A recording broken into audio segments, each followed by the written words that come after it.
My first name is Kitty, always Kitty on my birth certificate. I do have 9 lives. My father was in the wholesale fruit business, fruit from the South, which meant the exotic fruits. And my mother was a piano teacher. My earliest memory was we lived with my grandparents in a very nice apartment overlooking the Danube. And I was very close with my grandparents.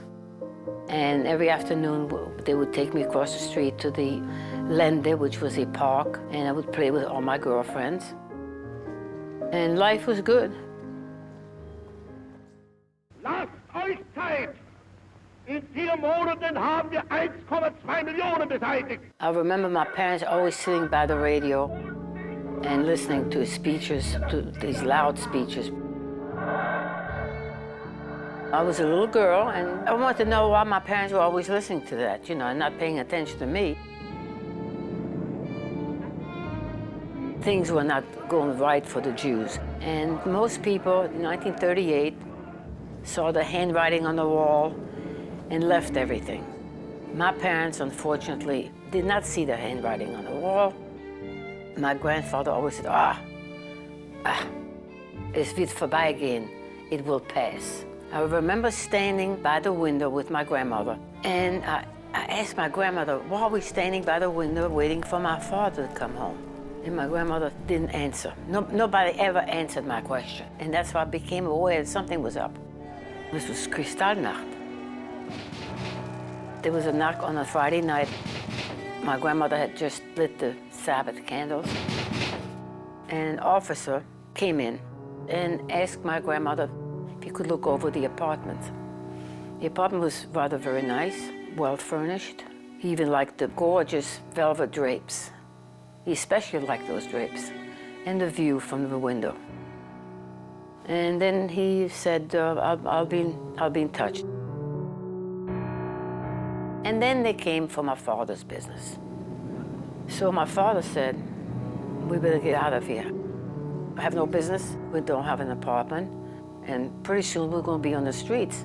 And then he saw the handwriting on the wall.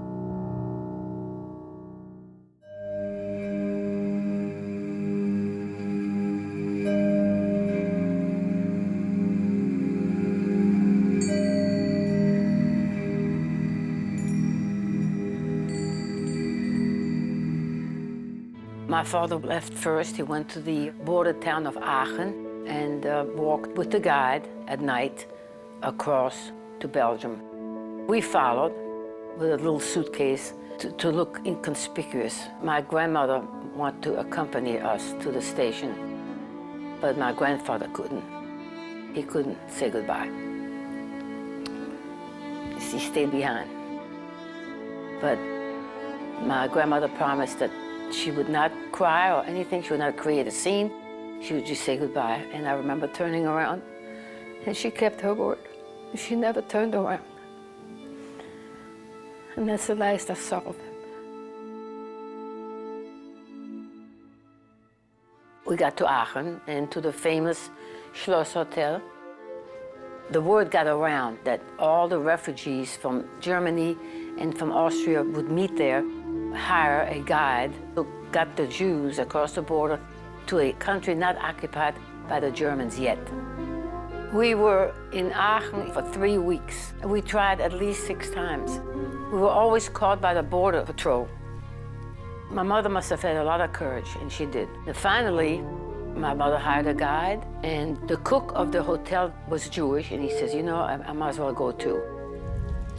It was raining, so I was under his raincoat, and the guide would carry me. I was hard to handle. I was cold and hungry, and they massaged my legs for fear that I would freeze. We made it to Brussels. I couldn't believe I saw my parents again. It was a wonderful reunion. Once you're in an unoccupied country, you could get out from there. An organization was set up in Brussels, and my father put his name down at the hastily set up committee to get as many Jews out. We had relatives in Norfolk, Virginia, my father's first cousin. Anyhow, we had been put on a list to leave May the 15th, 1940. The Germans walked in on the 10th, and everything was lost. This was a letter written from my grandfather in Vienna, asking my cousins in Norfolk, Virginia, to please help us get to the States. He's begging the Copeland family to please help us since we're still in Belgium. It was written in 1940, just before they were deported to the Lodz ghetto. And from there to Chełmno, which was an extermination center. The early experiments with gas in sealed trucks.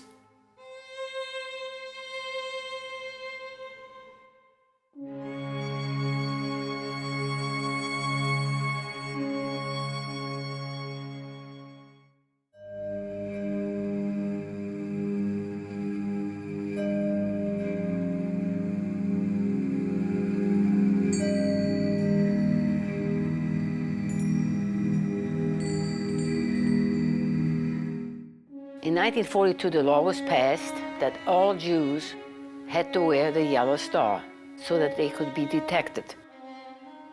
And my father stood in line to purchase 3 stars. They were on a long sheet of cloth, and my mother had to cut out each one of them, and they were worn on the left-hand side with a J in the middle. The J stands for Juif or Yoda, and you had to pay for it. Every Jew had to pay for it. This box contained most of my mementos from World War II and the Holocaust. My mother managed to get 2 stars. The 3rd one was lost. I think one of these my father kept in his wallet at all times after the war. Why he did that is a good question. I don't know. This is the star we wore. I was never ashamed of wearing it. I felt proud to wear it. I didn't feel ashamed. I was proud of my heritage as a Jew. It was the Nazis' shame for making us wear this. It was their shame, not mine. I did all the errands for my parents, and one day I met my gym teacher, who at the time was working for the Belgian resistance. So she says, "Kitty, what are you doing walking around the streets wearing that star?" She says, "I want you to come to see me. We'll place you in a convent, and you'll stay there the rest of the war." And so I went home and I told my parents, and they said, "What are you talking about? You're going to a what? A convent with nuns? What is this?" I said, "Well, she said she was going to place me, and she's placed others." And my parents finally accepted the idea of parting with me.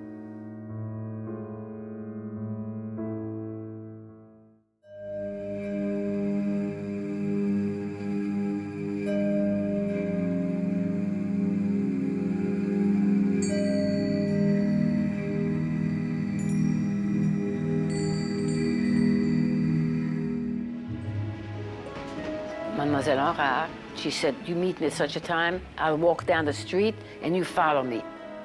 We could never be seen together. We got on the streetcar and she told me, "Watch and see where I get off and then you get off." We ended up in front of a convent. We were ushered in and the Sister Superior says, "Yes." And Miss Henrard, she said, "I want you to save a Jewish child." Sister Superior, she said, I can't do that.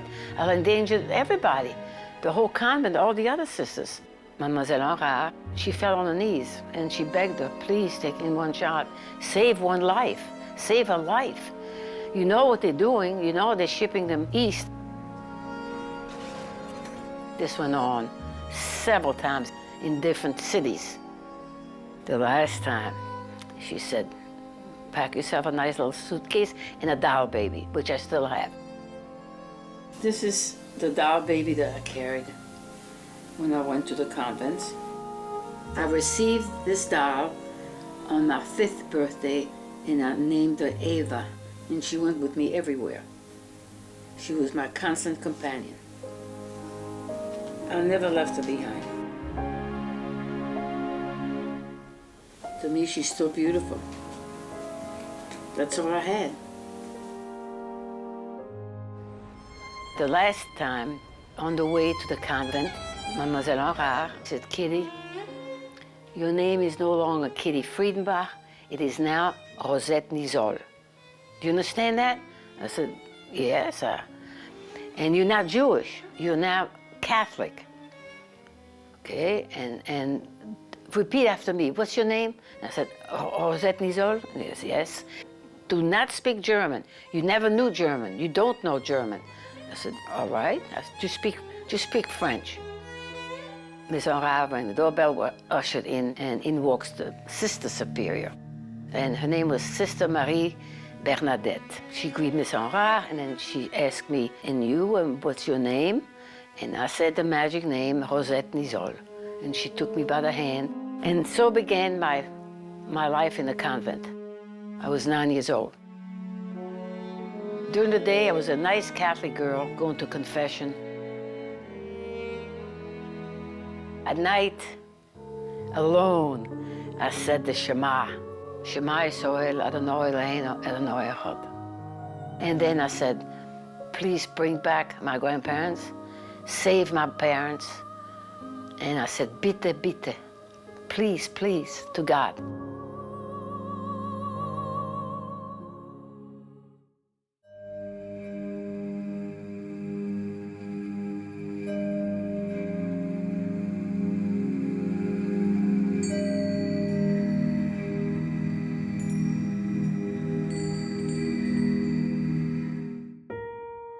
Being in these convents, in orphanages, was like being in a play where I had to make up my own part every single day. And remembering what I had said the day before.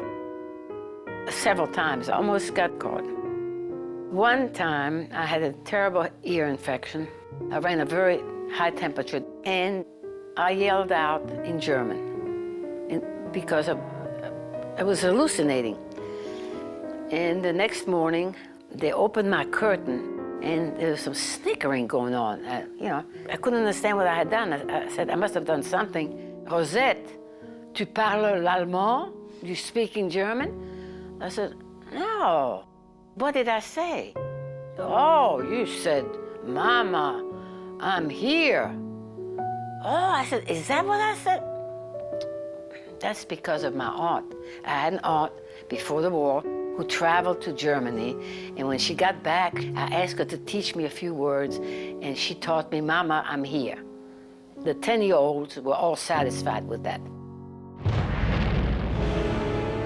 It was 1944, and the British had bombed, and they shattered all the gorgeous stained glass windows in the chapel. So I ended up in a convent 3 blocks from where my parents were hiding.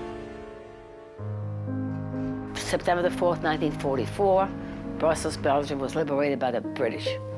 And that was the happiest day of my life. The door swung open, and one of the sisters came in and yelled in French, Mes enfants, nous sommes libérés. Children, we have been liberated. So I ran over the cobblestone streets, rang the doorbell, and I yelled, Ma! My mother looked out the window, and she's, Kitty! First time I heard my name in so long. And he recognized it. Mademoiselle Henrard, she saved many lives, many children, as well as their parents, by placing them in orphanages and convents. In that particular convent, there were several Jewish girls. There's 1, 2, 3, 4, 5. It saved my life, and I respect the religion. In the beginning, I felt so guilty having survived, and the majority of my girlfriends went up the chimney, and I didn't. Why me? What does it mean to be a survivor is having all the odds stacked against you of not making it and then making it. I could have been picked up wearing my stars and where are your parents? Makes me feel humble, makes me feel humble, because 6 million didn't make it. I'm not tolerant when it comes to the Nazis. I'm not tolerant. I will never forgive, and I will never forget.